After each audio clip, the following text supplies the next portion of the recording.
Dark desire, দুর্বা action. পর্ব 16 থেকে 18। শহরটা যেন শ্বাস নিচ্ছে ধীরে ধীরে। রাস্তায় ছিটকে পড়া জল, অ্যাম্বুলেন্সের লাল আলো, আর দূরে বাজতে থাকা সাইরেনের শব্দ মিলেমিশে একটা ঠান্ডা ভয় তৈরি করছে। তরু দাঁড়িয়ে আছে সিটি হসপিটালের সামনে। ভেজা চুল মুখে লেগে আছে, ঠোঁট কাঁপছে, চোখ দুটো লাল। তরুর পা কাঁপছে, প্রতিটা পদক্ষেপ যেন কাচের উপর ফেলে দেওয়া ভারী পাথর। হাসপাতালের করিডোর ভিজে মেঝে, ধাতব গন্ধ। একটা নার্স ফাইল হাতে এগিয়ে এলো। Accident case, block C, room number 307। Taru কিছু না বলেই দৌড় দিল। রুমের সামনে এসে থামল। ভেতরে কাচের দরজার ওপারে সাদা পর্দার ছায়া, একটা শ্বাসযন্ত্রের আওয়াজ। প্রতিটা টিক যেন বুকের মধ্যে হাতুড়ির মতো পড়ছে। তরু কাপা হাতে দরজাটা ঠেলে খুলে ঢুকল। বেডে শুয়ে আছে মৃন্মু, চোখ বন্ধ, মাথায় ব্যান্ডেজ, নাকের নিচে অক্সিজেন টিউব। তার মুখে কোনো রং নেই, ঠোঁট ফ্যাকাশে। তবু চেনা, ভীষণ চেনা। তরু স্থির দাঁড়িয়ে রইল। তার বুকের ভেতর টিপ টিপ শব্দ হচ্ছে। একটা ঠান্ডা স্রোত নেমে গেল পিঠ বেয়ে। ধীরে ধীরে সে এগিয়ে এলো। মুহূর্তে সবকিছু ধোয়াটে হয়ে যায়। সে এগিয়ে গিয়ে মৃন্ময়ের হাত ধরল। ঠান্ডা, নিস্তব্ধ, তবু সেই উষ্ণতার ছোঁয়া আছে ভেতরে কোথাও। মৃন্ময়, তার গলা কাঁপছে। আমি এসেছি, মৃন্ময়। কোনো উত্তর নেই। যন্ত্রের শব্দ কেবল থেমে থেমে বাজছে। তরু চোখ বন্ধ করল। তার চোখ বেয়ে জল পড়ল মৃন্ময়ের আঙুলে। এক ফোঁটা, যেন আগুনের মতো জ্বলছে। যেদিন শুনেছিলাম তোমার কণ্ঠ, আমি ভাবিনি আর কিছু, শুধু ঘৃণা করেছি। অথচ আজ জানি, সেটা সত্যি ছিল না। সে মৃন্ময়ের হাত চেপে ধরে। রজনী বলেছিল, তুমি খুঁজবে না আমায়। কিন্তু তুমি খুঁজেছিলে। তুমি গিয়েছিলে আমার খোঁজে, তাই এখন এই অবস্থায়। একটা নার্স ঢুকল। স্যালাইন চেক করে গেল, ফাইলের কিছু লিখল। তরু তাকালো। সৃষ্টিকর্তা চাইলে সব সম্ভব। মাথায় আঘাত বেশ জোরে। এখন গভীর অচেতন অবস্থা। তবে পালস ঠিক আছে। তরু চুপচাপ বসে রইল। নার্স বেরিয়ে গেল। রুমে নিস্তব্ধতা। তুমি বলেছিলে, ভালোবাসা ঘৃণায় পরিণত হলে মানুষ বদলে যায় না, কেবল নীরব হয়ে যায়। আমি সেই নীরব মানুষ হয়ে গেছিলাম, মৃন্ময়। এখন তুমি নীরব আর আমি ফিরেছি। মৃন্ময়ের কপালের ওপর আলতো করে হাত রাখল। জাগো, মৃন্ময়। এইবার শুধু একবার চোখ খোলো। কোনো সাড়া নেই। শুধু যন্ত্রের শব্দে জীবন টিকে আছে। তরুর মনে পড়ল বরুর মুখ। হাসপাতালের আরেকটা ঘর, একই গন্ধ, একই নিস্তব্ধতা। বোনটা তখনও জ্ঞানহীন, আর আজ মৃন্ময়ও একইভাবে নিস্তব্ধ। আমি কি অভিশপ্ত? তরু নিজের কাছেই বলল। যাদের ভালোবাসি, তারা সবাই নিঃশব্দ হয়ে যায়। সে মৃন্ময়ের চুলে হাত বুলিয়ে দিল। চোখ বেয়ে অঝরে জল পড়ছে। এইবার তুমি ফিরে এসো, আমি সব ঠিক করে দেব। ফিরে এসো। Dash dash dash dash dash dash dash dash. Taru অনেকক্ষণ ধরে পাশে বসেছিল। হাতে মৃন্ময়ের হাত, ঠোঁটে নীরবতা। তার চোখের নিচে ক্লান্তি জমেছে, কিন্তু মনটা স্থির নয়। মৃন্ময়ের কোনো সাড়া মেলেনি। রাত বাড়তে থাকে। ঘড়িতে তখন 1টা পেরিয়েছে। তরু অবশেষে উঠে দাঁড়ালো। চোখে লালচে ছাপ। বাইরে গিয়ে ডাক্তারকে কিছু জিজ্ঞেস করবে, হয়তো একটু নিঃশ্বাস নেবে। দরজাটা চুপচাপ খুলে বাইরে বেরিয়ে গেল। রুমে আবার নিস্তব্ধতা। আলো নিভু নিভু। হঠাৎ একসময় বিপ শব্দটা একটু বদলে গেল। রিদমের বাইরে। মৃন্ময়ের আঙুল নরল। একটা আঙুল, তারপর আরেকটা। তার ঠোঁট কাপল, চোখের পাতা কেঁপে উঠল। পাখি। শব্দটা খুব ক্ষীণ, কিন্তু স্পষ্ট। যেন অনেক বছর পর বুকের গভীর থেকে উঠে এলো। তারপর হঠাৎ শ্বাস দ্রুত হয়ে গেল। যন্ত্রের শব্দ বেড়ে উঠছে। মৃন্ময় চোখ খুলল ধীরে। আলোতে প্রথমে চোখ ঝলসে গেল, তারপর দৃষ্টি স্থির হলো। ফাঁকা রুম। সে মাথা নাড়ল। গলায় শুষ্ক আওয়াজ। কোথায় তুমি? যন্ত্রের তার টানছে সে, কষ্টে, কিন্তু থামছে না। স্যালাইন লাইন ছিঁড়ে গেল, হাত থেকে রক্ত ঝরছে হালকা। কিন্তু তার মনোযোগ একটাই, তরু নেই। তরু। সে চিৎকার করল এবার। কণ্ঠ ভাঙা, গলা শুকনো, কিন্তু ভয়াবহ রাগ আর অসহায়তা মিশে আছে। রুমে থাকা গ্লাসের জগটা পড়ে গেল মেঝেতে। জল ছিটকে ছড়িয়ে গেল মৃন্ময়ের পায়ের নিচে। সে উঠে বসতে গেল, কিন্তু মাথা ঘুরে গেল।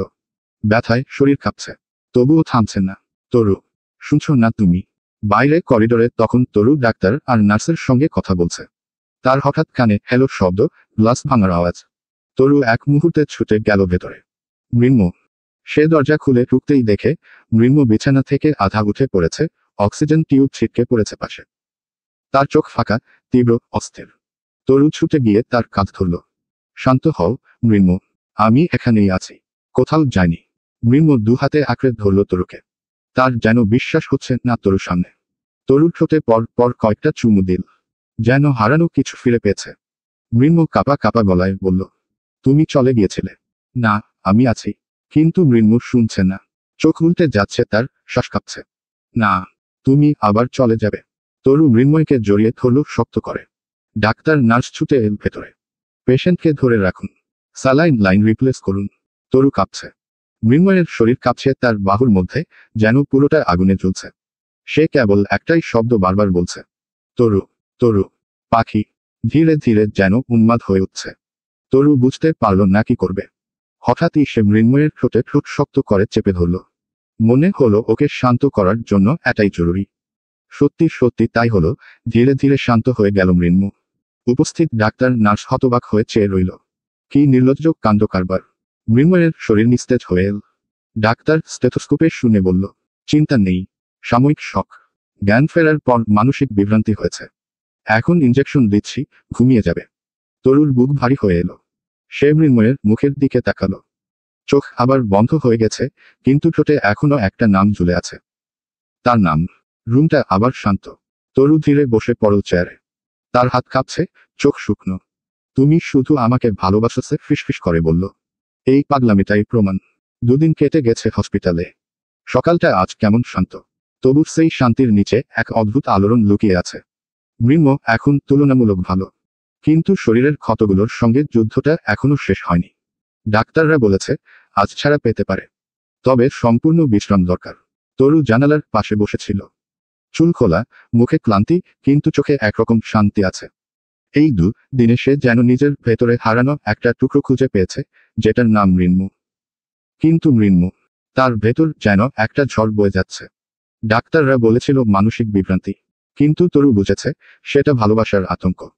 যে মানুষটা মৃত্যুর মুখ থেকে ফিরে এসেছে, সে এখন কেবল একটা ভয়কে আঁকড়ে আছে, তরু হারিয়ে যাবে আবার। মৃন্ময় ঘুমে। ওর দিকে চোখ যেতেই তরুর মনে পড়ল গত রাতের কথা। মৃন্ময়ের পাশে বসে ছিল সে। মৃন্ময় তখন চোখ বুঝে। হঠাৎই তরুকে কোনো কিছু বোঝার সুযোগ না দিয়ে এক টানে নিজের বুকের উপর নিল। তরু আশ্চর্য হয়ে গেল। ঘুমাও। ছাড়ো। ব্যথা বাড়বে। কিছু হবে না, ঘুমাও। ছাড়তে বলেছি।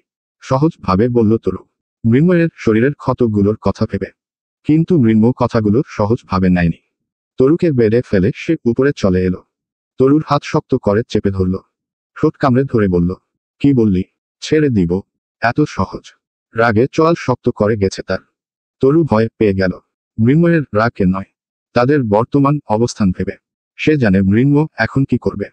এই লোক কন্ট্রোললেস। তরু তাকালো দরজার দিকে। তারপর তাকালো মৃন্ময়ের মুখ পানে। নিজেকে ছাড়ানোর চেষ্টা করল। কিন্তু হিতে যেন বিপরীত হতে গেল। মৃন্ময় আরো সাইকো হয়ে উঠল। তরুর পরনে থাকা জামা ডান দিকে টান দিল। কাঁধ বেয়ে অনেকটা নিচে চলে এলো। উন্মুক্ত জায়গায় কামড় বসালো মৃন্ময়। ছাড়ো। কি করছো? কে শুনে কার কথা? মৃন্ময় এবার কিছুটা নিচে চলে এলো। বুকের মাঝখানে মুখ গুজে জোরে নিঃশ্বাস নিল। হাত ছেড়ে দিল। তরু দুই হাত এনে রাখল মৃন্ময়ের চুলের ভাঁজে। আলতো হাতে বুলিয়ে দিতে শুরু করলো। ভালবাসো? হ্যাঁ। নির্দ্বিধায়, একটুও সময় নষ্ট না করে তরু জবাব দিল। মৃন্ময় আরেকটু আষ্টেপৃষ্ঠে জড়িয়ে ধরল তাকে। শব্দ করে বুকের মাঝখানে চুমু দিল। তরু মুচকি হাসল। পাগল পুরুষ সামান্য একটুতেই কতটা খুশি। তরুকে চাপতে ধরে ঘুমিয়ে গেল মৃন্ময় ঔষধের প্রভাবে। নার্সের ডাকের রাতের ভাবনা থেকে বেরিয়ে এলো তরু। সে চমকে উঠল। চারপাশে সকাল ঢুকে পড়েছে নিঃশব্দে। জানালা দিয়ে সূর্যের আলো এসে পড়েছে মৃন্ময়ের মুখে। সাদা ব্যান্ডেজের উপর আলোর সেই ছায়াটা যেন জীবনের ফেরার প্রতীক। মিসেস আবরার। নার্স ফাইল হাতে দাঁড়িয়ে। তরু ডাক্তার শুনে তাকালো তার দিকে। এটা প্রথমবার নয়। মৃন্ময় বেশ কয়েকবার তাকে এইভাবে ডেকেছে। অদ্ভুত অনুভূতি হয় তখন। ডাক্তার বলেছেন আজই ছাড়া মিলবে। পেশেন্ট এখন স্থিতিশীল, কিন্তু কিছু পরীক্ষা বাকি আছে। ওষুধের ডোজ আর ফলো আপ রুটিনটা আপনাকে বুঝিয়ে দেব। তরু মাথা নাড়ল। ঠিক আছে। মৃন্ময় তখনও আধ ঘুমে। মুখে ক্লান্তি, তবু ঠোঁটের কোণে একটুখানি শান্তি। তরু তাকিয়ে রইল অনেকক্ষণ। যেন এই শান্তিটুকু ধরে রাখতে চায় সারা জীবন। মৃন্ময় ধীরে চোখ খুলল। তরুকে দেখে এক মুহূর্ত চুপ করে রইল। তারপর কাপা গলায় বলল, এদিকে আসো। তরু হেসে উঠল খুব আস্তে। গুটি গুটি পায়ে সে এগিয়ে এলো। মৃন্ময় তার কোমর জড়িয়ে ধরল। এবার আর কোথাও না। আজ তোমাকে বাড়ি নিয়ে যাচ্ছি। তরু শব্দ করে হাসল। মৃন্ময় অসুস্থ নাকি যে? ডিসচার্জ পেপার সই করার পর নার্স বলল, রোগীকে হুইলচেয়ারে নিতে হবে। পা এখনো দুর্বল। তরু এগিয়ে এল, হুইলচেয়ারের হাতল ধরল। মৃন্ময় একবার তার দিকে তাকালো। সেই পুরনো চোখের দৃষ্টি, যেখানে ভালোবাসা আর অনিশ্চয়তা মিশে আছে। তরু হালকা হেসে বলল, চল। তারা করিডোর দিয়ে ধীরে ধীরে বেরিয়ে এলো। বাইরে সকালের শহরটা আবার শ্বাস নিচ্ছে। রোদ আর বাতাসে হাসপাতালের গন্ধ মিশে গেছে। তরু এক মুহূর্তের জন্য থেমে গেল। দরজার ওপারে ভেজা রাস্তা, দূরে ট্রাফিক আর হালকা কুয়াশা। মৃন্ময় তাকিয়ে বলল, পাখি জানো, যখন অচেতন ছিলাম তখনও একটা জিনিস বারবার শুনতাম, তোমার কণ্ঠ। মনে হচ্ছিল তুমি বলছো, ফিরে এসো। তাই ফিরেছি। তরুর বুক ভার হয়ে এলো। সে কিছু বলল না, শুধু চুপ করে হুইলচেয়ারটা ঠেলতে লাগলো। দুজন হাসপাতালের গেট পেরিয়ে বাইরে এলো। বৃষ্টির পরে শহরটা কেমন ধোয়া ধোয়া, কিন্তু শান্ত।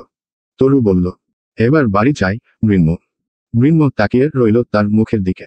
হাসলো আস্তে। তোমার সঙ্গে থাকলে যেখানেই যাই সেখানেই বাড়ি। এভাবে না, যান। জিহ্বা দিয়ে হালকা চেটে টেস্ট করতে হয়। রান্নাঘরের ভেতর হালকা আলো, এক কোণে ধোয়া উঠছে কড়াই থেকে। মৃন্ময় চুপচাপ চেয়ারে বসে তাকিয়ে আছে তরুর দিকে। শরীর এখনো পুরোপুরি ভালো হয়নি। জ্বরটা মাত্রই কমেছে, তবুও মুখে একটু ফ্যাকাশে ভাব। তরু চুল বাঁধা অবস্থায় রান্নায় ব্যস্ত। ওর নড়াচড়া, কাজের গতি, সবকিছুতেই প্রশান্তি খুঁজে পাচ্ছে মৃন্ময়। বাসা ফেরার পর মৃন্ময়কে অনেক কষ্টের কাজই করিয়ে রান্নাঘরে এসেছে তরু। তাকে কিছুতেই রান্না করতে দিবে না।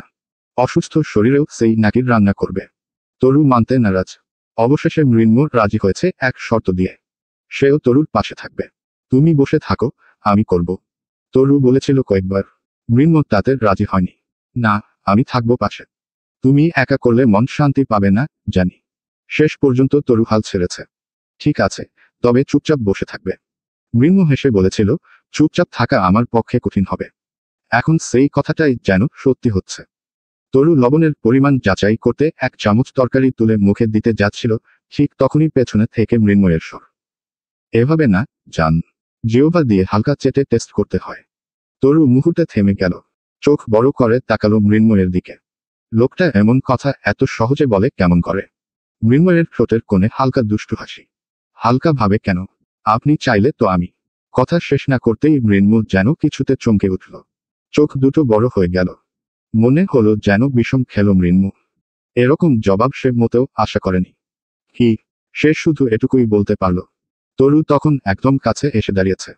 ওর হাতে উল্ট পিঠে এখনো তরকারির কিছুটা লেগে আছে। মৃন্ময় কিছু বলার আগেই তরু এগিয়ে এলো আরো এক ধাপ। চেয়ারে বসা মৃন্ময়ের সামনে এসে দাঁড়ালো। তারপর ধীরে ধীরে বসে পড়ল তার কোলে। মৃন্ময়ের নিঃশ্বাস যেন বন্ধ হয়ে গেল। এই অবস্থায় তার মস্তিষ্ক কাজ করছে না। শুধু একটাই প্রশ্ন মাথায় ঘুরছে, এটা কি সত্যিই ঘটছে? তরু তার এক হাত মৃন্ময়ের মাথার পেছনে রাখল, অন্য হাতে থাকা তরকারিটুকু মৃন্ময়ের ঠোঁটে রাখল। মৃন্ময় এখনো স্থির। এরপর কিছু বোঝার আগেই তরু তার নিজের ঠোঁট ঠেকিয়ে দিল মৃন্ময়ের ঠোঁটে। মুহূর্তটা থেমে গেল সময়ের গতি থেকে। চোখের পলক পড়ার আগেই তরু মৃন্ময়ের সেই কথাকে বাস্তবের রূপ দিল। ঠোঁটের কোণে লেগে থাকা শেষটুকুও ছাড়ল না। হতবিহ্বল হয়ে গেল মৃন্ময়। তরু জানে না এটা হঠাৎই হয়ে গেল নাকি ইচ্ছে করেই সে করল। হয়তো দুটোর মাঝামাঝি কিছু। একটু পর সে নিজেকে সরিয়ে নিল ধীরে ধীরে। মৃন্ময় তখনও কিছু বলতে পারছে না। চোখে অবিশ্বাস, মুখে থমথমে নীরবতা। তরু তার ভেজা ঠোঁটে আঙুল ছোঁয়াল। এভাবে, তাই না? মৃন্ময় খানিকক্ষণ চুপ থাকল। বোঝার চেষ্টা করল তরুর মনে কি চলছে। তার বুঝতে বেশি সময় লাগলো না। মাত্রই যা হলো তারপরে তো আর কিছুই বোঝার বাকি থাকে না। তরুকে শক্ত করে কোলে চেপে ধরল এক হাতে। আরেক হাত সোজা চলে গেল তরুর কামিজের ভিতর। তরুর ভাবনার থেকেও দ্রুত চলছিল মৃন্ময়। বেব, এ কোন আগুন জ্বালিয়ে দিলে? নিজেই যে জ্বলে যাবে এখন। জ্বলতে চাই। ব্যাস। আগুনে যেন ঘি ঢেলে দিল এবার তরু। মৃন্ময়ের হাতের স্পর্শ গাঢ় হতে শুরু করল। কামিজের ভিতরের হাতটা এবার যেন মরিয়া হয়ে উঠল তরুর শরীরের প্রতিটি কোণ ছোঁয়ার জন্য। তরু বাধা দেওয়ার চেষ্টা একবারের জন্য করল না। উল্টো সেও সাইড দিতে শুরু করল। মৃন্ময়ের হাত যখন তরুর বুকের ভাঁজে, তরুর হাত তখন মৃন্ময়ের চুল শক্ত করে ধরে নিজেকে সামলাতে ব্যস্ত। তরু হঠাৎ উঠে দাঁড়ালো। একটানে গায়ের জামা খুলে ফেলল। মৃন্ময়ের সামনে মুহূর্তেই সে শুধু ইনারে চলে এলো। কিন্তু সেটাও থাকল না।